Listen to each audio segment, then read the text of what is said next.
तो देखिए ये जो फोर्ट है, ये फोर्ट 1187 में राजा भिल्लम यादव, इस हिंदू राजा ने 900 साल पहले ये फोर्ट बनाया था सुरक्षा के लिए। यादव घराना उत्तर भारतीय भगवान कृष्ण के वंशज होते थे। ये उत्तर भारत से दक्षिण भारत आए और दक्षिण भारत में सबसे बड़ा साम्राज्य था चालुक्य कल्याणी का। इनके पास इन्होंने सरदार बोलकर काम किया और कुछ समय बाद यादव लोगों ने खुद का साम्राज्य स्थापित किया। इस साम्राज्य को नाम था देवगिरी साम्राज्य। उस ज़माने में देवगिरी जो साम्राज्य होता था, कुछ भाग मध्य प्रदेश, महाराष्ट्र, कर्नाटक मिलकर, ये तीनों एरिया अलग अलग चीज़ों के लिए फेमस था। मध्य प्रदेश डायमंड माइन के लिए, महाराष्ट्र बिजनेस के लिए, कर्नाटक गोल्ड माइन। तो एरिया काफ़ी प्रॉस्परस होने की वजह से इस साम्राज्य को दुश्मन का धोखा होता था। पहला धोखा दुश्मन संपत्ति का लूट करेगा, दूसरा धोखा कब्जा करेगा या कैप्चर करेगा। ये प्रॉब्लम राजा भिल्लम यादव इनको मालूम पड़ा और दुश्मन से बचाव करने के लिए इस किले को बनवाया गया। तो ये किला भारत का अजय किला माना जाता है। अजय का मतलब होता है जिस किले को लड़ाई कर कर जीता नहीं जा सकता या जिस किले में लड़ाई होती नहीं, क्योंकि इसकी सुरक्षा पार करना दुश्मन को काफ़ी डिफ़िकल्ट टास्क होता था। तो ये फोर्ट का पहला सुरक्षा है लोकेशन, स्पॉट सिलेक्शन। इस फोर्ट को बाहर से तीनों तरफ से पहाड़ियाँ हैं। ये पहाड़ियाँ किले की सुरक्षा करती है भगवान जैसी, इसलिए किले का नाम रखा गया देवगिरी। इसका मतलब होता है भगवान का रहने का स्थान, जो हमारे कल्चर में सुरक्षित माना जाता है।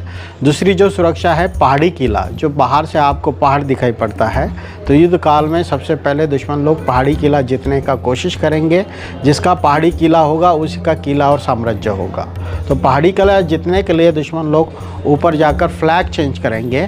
फ्लैग ये सिंबल ऑफ रूलर होता है या पोजीशन होता है। तो उस टाइम में पहाड़ी को चढ़ाई करने के लिए दुश्मन लोग पहाड़ी छिपकली का इस्तेमाल करते थे। तो उसका इस्तेमाल ना हो इसलिए यादव टाइम में पहाड़ी किले को 150 फीट पर ऊपर से नीचे छन्नी हथौड़ से काट कर चिकना बनाया, ताकि पहाड़ी छिपकली इस पर चढ़ाई ना कर सके या ग्रिप ना कर सके और ऊपर जाकर किले के सोल्जर से फाइट करके किला कब्जे में ना ले सके या फ्लैग चेंज ना कर सके। जहाँ पहाड़ी को कट किया है उसी के नीचे में खाई बनाई है जिसमें मगरमच्छ रखा जाता था। मगरमच्छ होने की वजह से दुश्मन लोग उस एरिया को पार नहीं कर पाते थे। उसके बाद वाला एरिया आता है अंधेरे का रास्ता, जिसको हिंदी में नाम दिया भूल-भुलैया, इंग्लिश में बोला है मेज़। तो इसमें अलग अलग तरीका बताया है दुश्मन को मारने के लिए। तो उस टाइम में कोई दुश्मन ने इसको पार नहीं किया था, मगर आज हम लाइट के ज़रिए भूल-भुलैया देख सकते हैं और समझ सकते हैं। ये फोर्ट का टॉप सीक्रेट ये बताया है कि फोर्ट में एक ही रास्ता अंदर आने के लिए, बाहर जाने के लिए।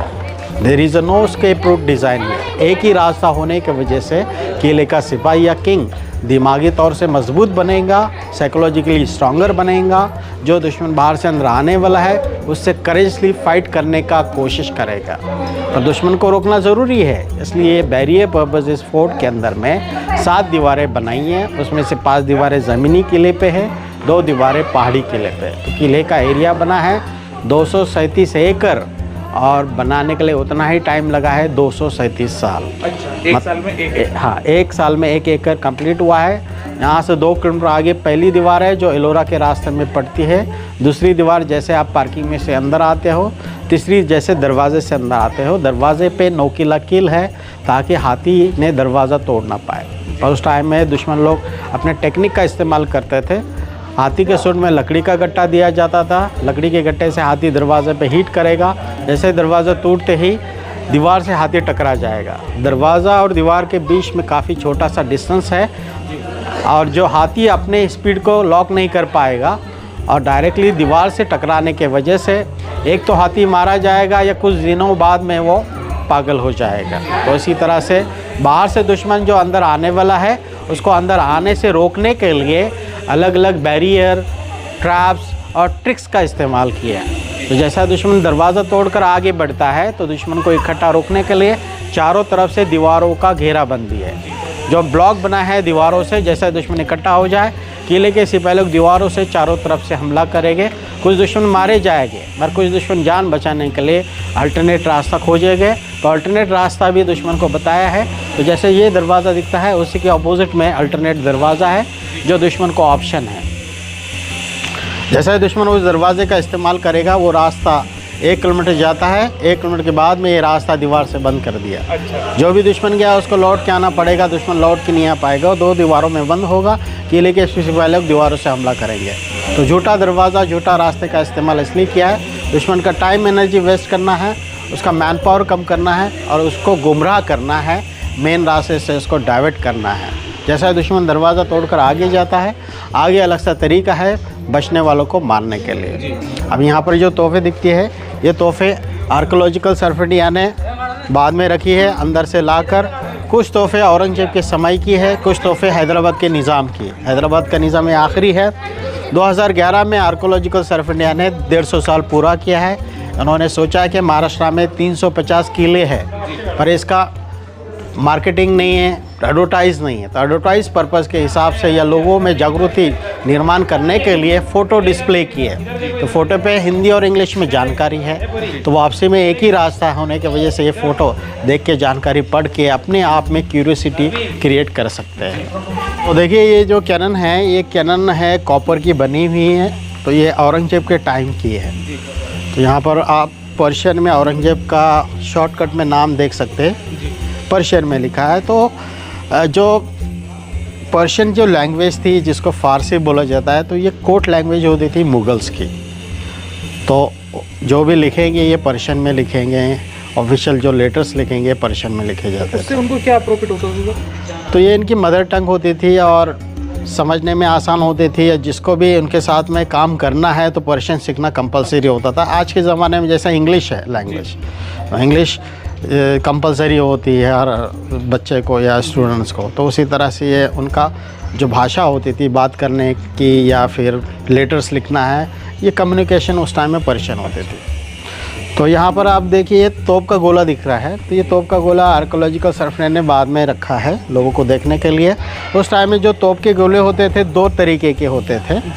एक जो होता था लोहे का तोप का गोला, जो बाहर से दीवार को ब्रेक करने के लिए लोहे का तोप का गोला इस्तेमाल किया जाता था। पत्थर का जो गोला होता था अंदर से बाहर अटैक करने के लिए, जो भी दुश्मन बाहर खड़ा है तो उसको पत्थर का गोला इस्तेमाल होता था। और पत्थर का गोला जो है अंदर में जो होता था, इसके अंदर में ब्लास्ट होकर उसके जो पीसेस होते थे, पीसेस उड़कर दुश्मन को लगते थे।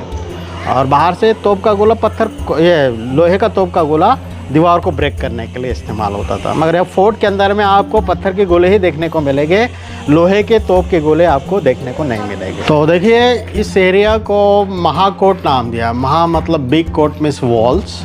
तो ये तीनों वॉल एक दूसरे को सिमिलर है। तो जैसा ही दुश्मन पहला वॉल ब्रेक करेगा, दूसरा विल प्रोटेक्ट, दूसरा अगर ब्रेक होता है तीसरा विल प्रोटेक्ट। तो इसी तरह से 3 लेयर ऑफ वॉल्स अटैच की है। और यहाँ पर जो प्लानिंग किया है, दरवाजे का प्लानिंग बनवाया है कि ये जो तीनों दरवाजे 3 दीवारों में बने हैं, एक लाइन में नहीं है, एक सीध में नहीं है। पहला ही दरवाज़ा ब्रेक होने के बाद दूसरा दरवाज़ा दिखाई नहीं पड़ता है, सिर्फ दीवार दिखती है। तो दुश्मन को थोड़ा सा रुकना पड़ेगा, सोचना पड़ेगा, और उसी वक्त किले के सिपाही लोग दरवाजे से दीवारों से हमला करेंगे।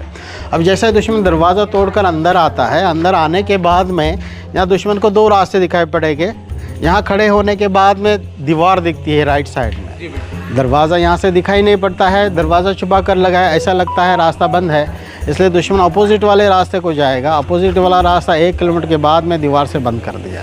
जो भी दुश्मन गया उसको लौट के आना पड़ेगा, मगर दुश्मन लौट के नहीं आ पाएगा, 2 दीवारों में बंद होगा, किले के सिपाही लोग दीवारों से हमला करेंगे। तो इस एरिया में दुश्मन को मिसलीड करने का कोशिश ऐसा किया कि हिल फोर्ट लेफ़्ट में दिखता है, फ्लैग लगाने का जगह लेफ़्ट में है, तो दुश्मन सोचेगा सही रास्ता लेफ़्ट में होना चाहिए। और उस टाइम में 12वीं 13वीं सदी में जो किले बनाए गए महाराष्ट्र में, उसके सही रास्ते लेफ़्ट में होते थे, पर यहाँ पर सही रास्ता राइट साइड में ओपन किया है। दुश्मन को इम्बैलेंस करना है या असंतुलन करना है, क्योंकि हमारे बॉडी में राइट साइड जो होती है ये मोड़ लेने के लिए डिफ़िकल्ट होती है। दौड़ते वक्त जैसे दुश्मन राइट में मुड़ेगा तो इम्बैलेंस होकर गिरेगा, उसी वक्त किले के सिपाही लोग दीवारों से हमला करेंगे। अभी बाई चांसली अगर दुश्मन राइट साइड से हमला करता है, तो जो भी दुश्मन अंदर आने के बाद में लेफ़्ट से उसको राइट में टर्न होना पड़ेगा, क्योंकि लेफ़्ट हैंड में शील्ड होता है, ढाल होती है, और जान बचाने के लिए दुश्मन को मजबूरन राइट में मुड़ना पड़ेगा। और जैसा ये राइट में मुड़ गया तो इम्बैलेंस होकर गिरेगा, उसी को वक्त किले के सिपाही लोग हमला करेंगे। कुछ दुश्मन मारे जाएंगे, अगर कुछ दुश्मन बच के आगे जाते हैं, आगे अलग सा तरीका है बचने वालों को मारने के लिए। तो